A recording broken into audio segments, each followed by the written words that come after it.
What's going on, guys? Welcome back to the channel. Welcome from beautiful Springfield, Vermont. Sitting in my fancy 2024 Nissan Rogue rental car. We got a question this morning about tuning the Q50 3.7 based on a couple of different things that the subscriber actually mentioned in his question, and it got me thinking, is it actually worth tuning the Q50? Now, the answer to that is very different for the 3.7 versus the 3.0T, so I'm going to talk about both of them. The answer to this question for the 3.0T is quite simple, actually, in my opinion, and that, of course, is yes. Yes, it is well worth tuning the 3.0T. It's worth tuning the 3.0T with any level of modification, in my opinion. The 2016 and newer Infiniti Q50s are rated at 300, this is, of course, the non-red sports, 300 horsepower.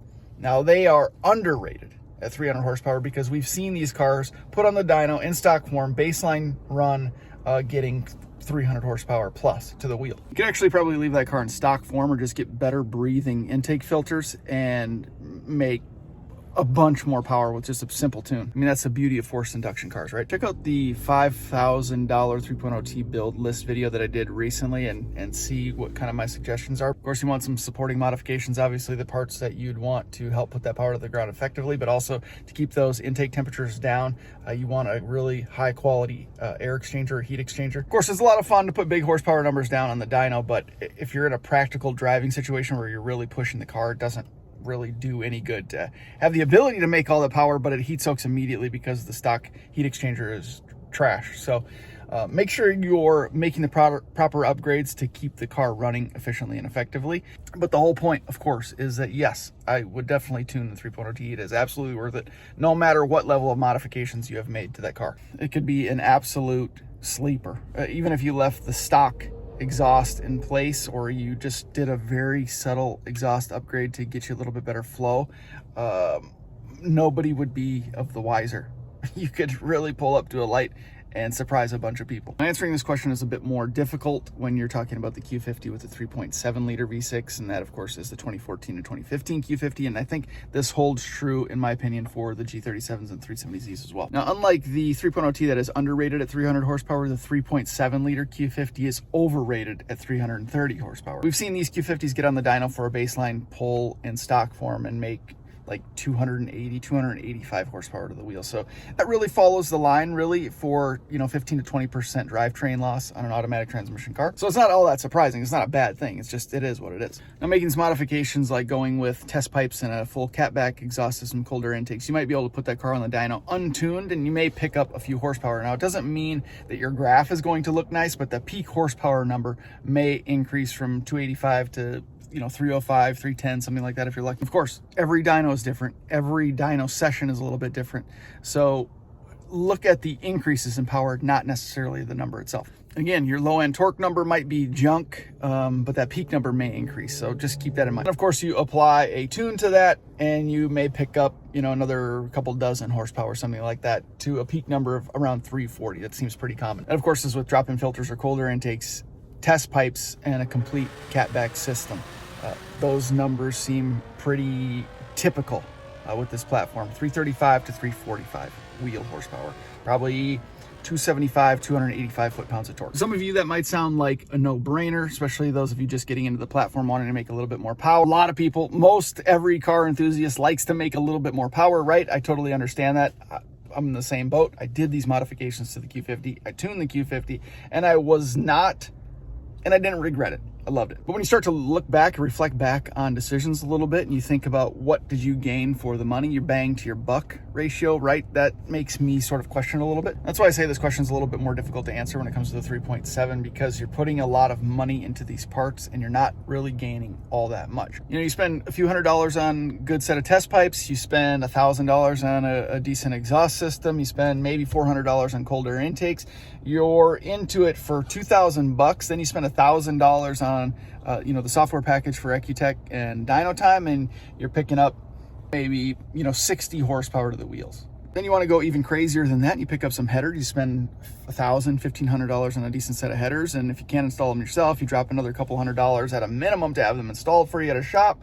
You put that car back on the dyno and you only pick up a couple of horsepower. Seriously. Now you're thinking you go beyond that and you do the 85 conversion, so you spend what, $1,000, $1,500, maybe even more on a kit installing that, putting the car back on the dyno, and you may or may not pick up a few more horsepower. I've seen increases with an E85 conversion on 3.7, anywhere from 2 horsepower increase to 15. So you're talking another, let's just call it $1,500 for the conversion. A couple $100 again for the retune, and you're picking up maybe 10 horsepower. So with headers, E85, full catback exhaust, intakes, dyno time, you're maybe making 350, 355 horsepower to the wheels. Now, obviously, in that case, if you're putting all these modifications on your Q50, you have to tune it. There's no question about it. If you install test pipes on the Q50, the car might run okay without a tune, but it's not going to run efficiently and effectively. It's not going to be reaching its most optimum potential. Again, you could put the car in the dyno without the tune and make a little bit more peak horsepower, but that doesn't mean the car is running properly throughout the power band, right? It doesn't mean that it is maximizing its power and torque throughout those curves, throughout the RPM range. So if you're absolutely set on pulling power out of the car and you want to make these modifications for whatever reason, you want the car to sound good, you want the car to be loud, you want to pick up as much horsepower as you possibly can, then yes, it's worth tuning because you absolutely have to tune. But the real question is whether or not it is worth spending all this money on these parts and then the tune to make 340, 345 horsepower to the wheels. You got to really think about overall performance after doing this work. Like if you're thinking about your 0 to 60 time, for example, you're not going to shave a second off. You're just not. The car is rated at 5.2 seconds 0 to 60. In stock form, I think I did a 5.0 second 0 to 60, to be honest, I hooked and booked. And after all the modifications and tuning and making 340 horsepower to the wheels, 285 foot-pounds of torque, my best 0 to 60 time, I think was like 3.8, 3.79, something like that. I mean, 1/10 of a second improvement.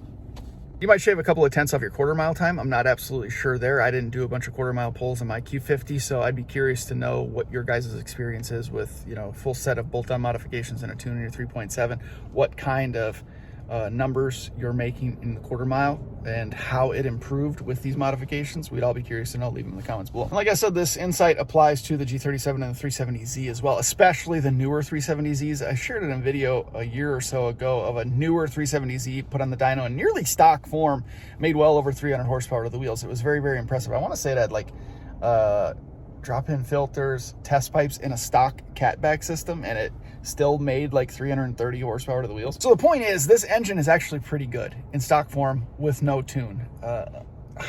You could really put a lot of that money into supporting modifications like good set of wheels and tires, brake upgrades, suspension and handling components, and the car will be an animal on the road. No, it doesn't make a crap ton of power. You're just shy of 300 horsepower to the wheels in stock form, but when you're putting all that power to the ground, it makes the car a ton of fun to drive. So it's just something to consider. Is it worth tuning the Q50 3.0T? Absolutely, yes it is. 3.7, yes it is if you've made a bunch of modifications and you want the car to run properly.